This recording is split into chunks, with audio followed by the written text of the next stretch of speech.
Gravity का क्या influence होता है हमारे किसी भी ऑब्जेक्ट पे। सो हम लोग पढ़ेंगे मोशन अंडर ग्रेविटी।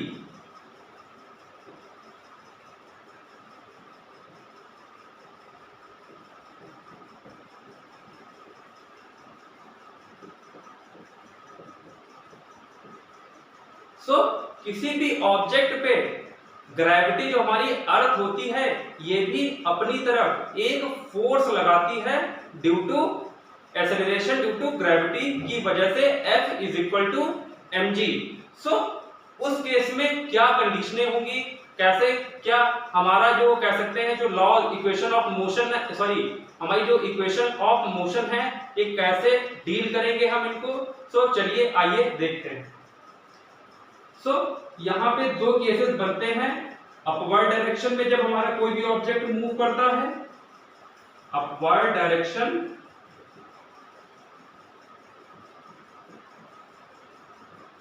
और दूसरा होता है हमारा डाउनवर्ड डायरेक्शन।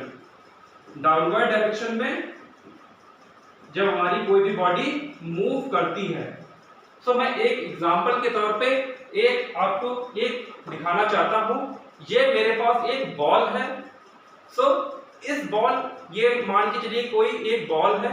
सो इसको अगर मैं वर्टिकली अपवर्ड डायरेक्शन में फेंकूं तो यहाँ पे दो केसेस बन रहे हैं। दो केसेस यहाँ पे मेरे पास बन रहे हैं। ये बॉल अपवर्ड डायरेक्शन में भी जा रही है और कुछ समय बाद ये डाउनवर्ड डायरेक्शन में भी बॉल आ रही है। सो ऐसा क्या हो रहा है, क्योंकि इसकी वजह से, क्योंकि जब हम अपवर्ड डायरेक्शन में कोई फोर्स लगाते हैं सो वो ऑब्जेक्ट कुछ समय बाद डाउनवर्ड डायरेक्शन में मूव करने लगता है due to acceleration due to gravity F is equal to mg की वजह से। F is equal to mg। ये भी एक फोर्स लगता है अर्थ सरफेस के द्वारा। सो यहाँ पे दो केसेस बन रहे हैं। जब हम बॉल को ऊपर उछालते हैं सो ये वर्टिकली अपवर्ड डायरेक्शन में भी जाती है। वर्टिकली अपवर्ड डायरेक्शन में कुछ समय के बाद इसकी जो फाइनल वेलोसिटी है जब ये जीरो हो जाती है, कह सकते हैं जब एक्सेलरेशन इसका जीरो हो जाता है सो ये फिर डाउनवर्ड डायरेक्शन में भी आने लगती है। सो इसके क्या केसेस होते हैं तो चलिए आइए जान लेते हैं। सो अपवर्ड डायरेक्शन में जब कोई भी ऑब्जेक्ट मूव करता है तो वो कुछ ऊंचाई तक जाता है। जैसे हम किसी भी बॉल को उछालते हैं सो वो h डिस्टेंस कवर करने के बाद वो डाउनवर्ड डायरेक्शन में आने लगती है। तो उस केस में हम लोग s को लेते हैं h कि कितनी हाइट तक कोई भी बॉल अपवर्ड डायरेक्शन में मूव करती है।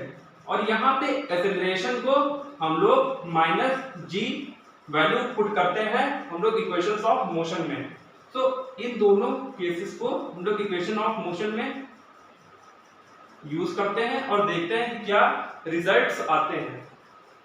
सो पहली इक्वेशन हो जाएगी v is equal to u minus का gt। दूसरी इक्वेशन होगी हमारी h is equal to ut minus का हाफ g t स्क्वायर। और तीसरी इक्वेशन हमारी होगी v square is equal to u square minus का 2gh।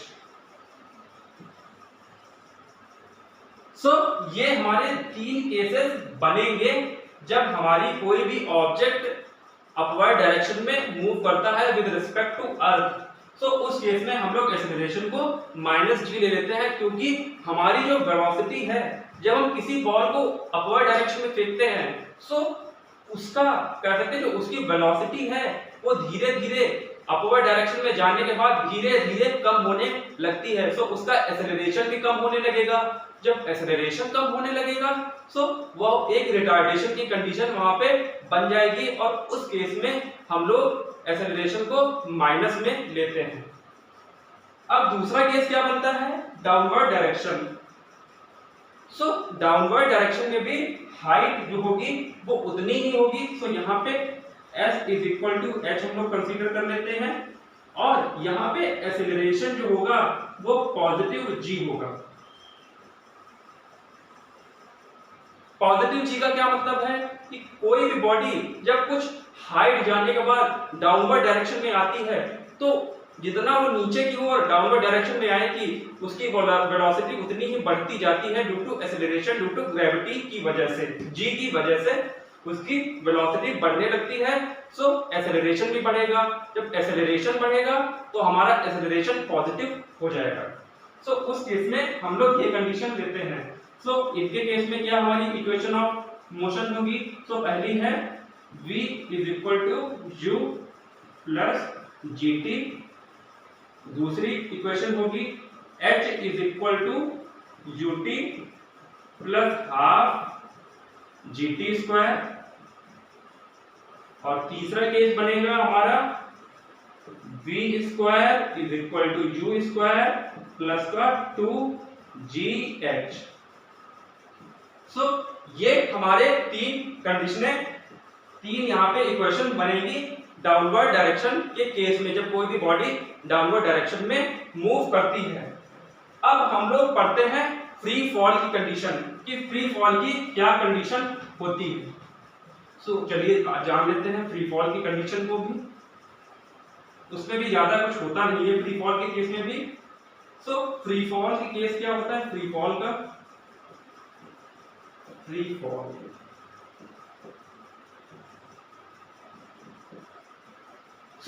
फॉल का केस क्या होता है? जैसे ये एक कोई बॉल है, इसको हम कुछ हाइट पे रखते हैं और h हाइट से यहाँ पे रेस्ट पे होने के बाद इसको वर्टिकली छोड़ देते हैं डाउनवर्ड डायरेक्शन में फ्रीली। यहाँ पे इस बॉल को फ्रीली हम छोड़ देते हैं। सो इस केस में हमारा जब यहाँ पे कुछ हाइट पे यहाँ पे बॉल को रखा गया, तो इसमें जो कह सकते हैं जो इनिशियल वेलोसिटी है यहाँ पे 0 होगी, क्योंकि यहाँ पे बॉल रेस्ट पे है। जब इसको हम लोग फ्रीली छोड़ देते हैं बॉल को, इसीलिए केस हमारा फ्री फॉल का केस कहलाता है।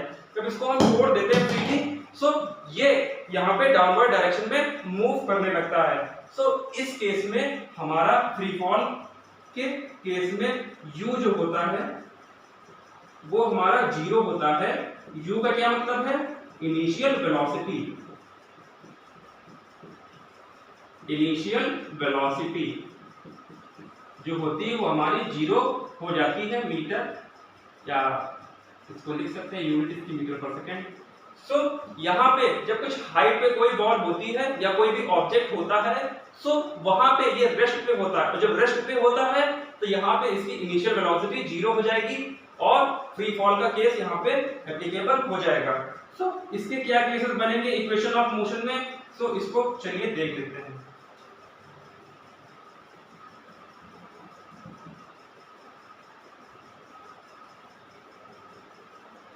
सो फ्री फॉल का जो हमारे केस होंगे वो हमारी लॉ इक्वेशन ऑफ मोशन में कैसे अप्लाई होंगे? सो पहली इक्वेशन हमारी होती है v is equal to u plus gt। यहाँ पे u प्लस gt, सो यहाँ पे u तो 0 हो जाएगा, सो इस वैल्यू को हम नेग्लेक्ट कर देंगे।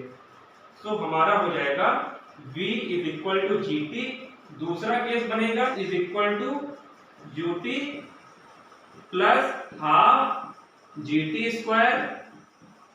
सो इस केस में भी हमारा u जो है ये 0 हो जाएगा, सो ये वाला हमारा टर्म कैंसिल हो जाएगा। सो हमारा बचेगा s इज इक्वल टू, यहाँ पे s को हम लोग h कंसीडर कर लेते हैं, so h is equal to half gt square. तीसरा केस बनेगा हमारा v square is equal to u square plus का 2as, सॉरी g होगा यहाँ पे gh। सो इस केस में भी हमारा यहाँ पे u 0 हो जाएगा, सो इसको हम लोग नेग्लेक्ट कर देंगे। सो बचेगा यहाँ पे v square is equal to 2gh। So ये हमारे तीन केसेस हैं फ्री फॉल के। सो अब इतना ही हम लोग पढ़ेंगे इस लेक्चर में। सो अगले लेक्चर में हम लोग प्रोजेक्टाइल मोशन के बारे में पढ़ेंगे। प्रोजेक्टाइल मोशन भी एक बहुत ही इंटरेस्टिंग टॉपिक है। सो तब तक के लिए जय हिंद।